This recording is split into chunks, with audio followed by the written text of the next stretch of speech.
Dana White had a short little snippet from an interview with TMZ Sports. Man, why is TMZ Sports always getting these Yeah. exclusive? Anyways, he said that a fight that would make sense this summer is Jon Jones versus Stipe Miocic. Dominic, I almost didn't put it on the sheet because we've talked about this fight so Yep. many times. Yep. But now that he said this, is there at least some optimism in your mind that he's going to try to make this happen now if there wasn't before?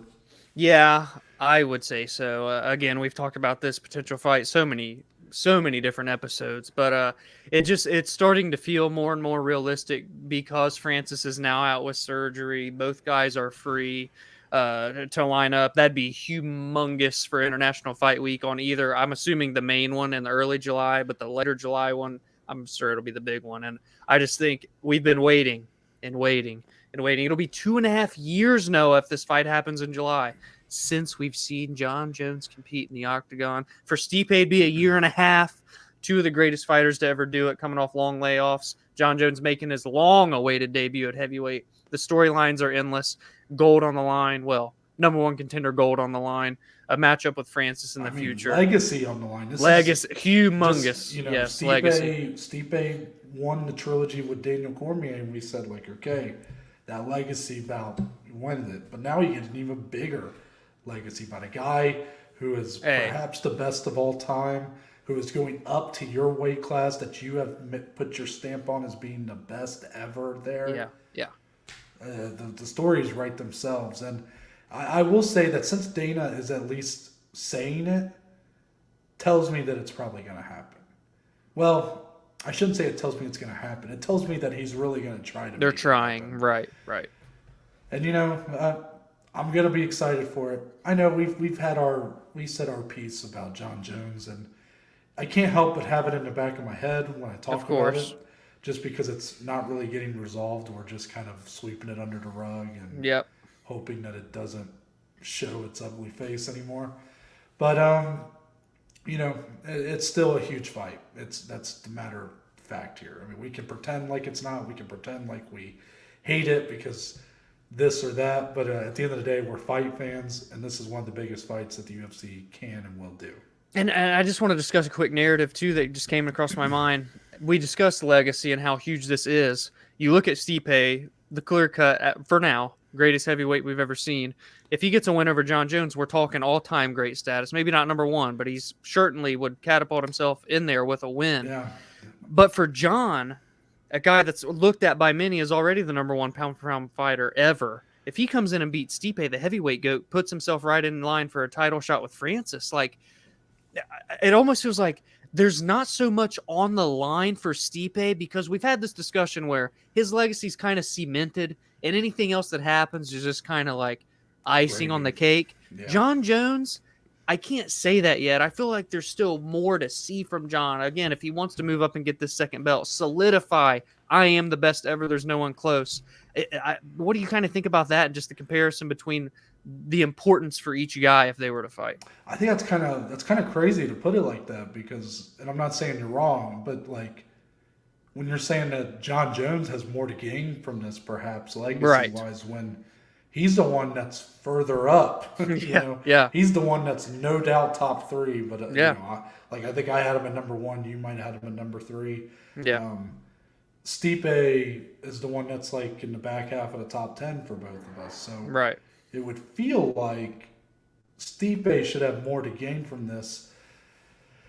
If I'm going to be pessimistic for just a second, I kind of think when it comes to talking about legacy, I'm not the one that brought it up, but I feel like if this fight happens this summer, I think you're going to have a lot of people. If you're talking legacy, if you're talking public opinion, there's going to be a lot of caveats no matter who wins. Of course. If Stipe wins, you're going to hear about the layoff of Jones and Yeah. blah blah blah. And then if Jones wins, they're going to say, well, he didn't beat the best version of Stipe. He's another long layoff. He's older. Yeah. Neither guy. I'm not sure if either guy will really gain all that much in terms of the casual fan base or the hardcore fan base. But for me personally, I still think both are fighting at a high level to where, Oh yeah. I mean, You're right. I think I would argue that Stipe has more to gain, even though I was the one I sat there with you and said that his legacy was kind of cemented. Yeah, Anything else was gravy. I didn't think this fight was going to happen when I said that. yeah, Now you have a chance to fight the best of all time, in my eyes. I mean, come on. And it's a guy that people are not a big fan of.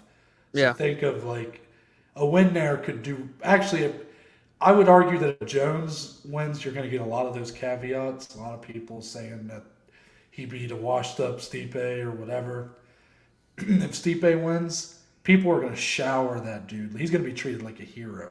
Well, here, think about this. Now we're just on a Yeah. tangent here. But listen, this is Ohio not bias, but Ohio fandom coming out of me with Yeah, this question. I But agree. just envision this: like if Stipe were to go out and beat Jon Jones, beating Jon Jones. Obviously, no one's ever done it except for Matt what's his Hamill. name, Matt Hamill via disqualification. He's the real goat. But another Ohio guy, by the way.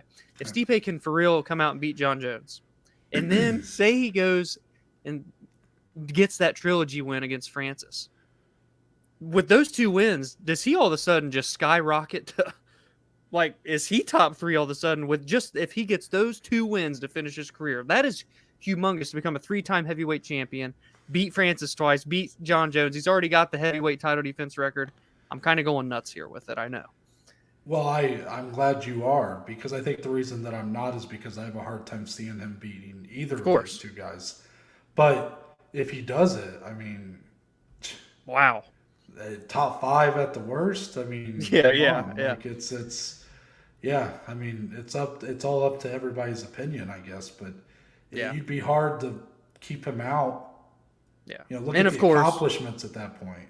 yeah, 3-time insane. champion, the Yeah. names on his resume. I mean, how could you put Habib in the top 5 and not Stipe at Right. that point? Just because Habib's undefeated. Like, I get it. That's great. I have Habib in my top 5, but Yeah.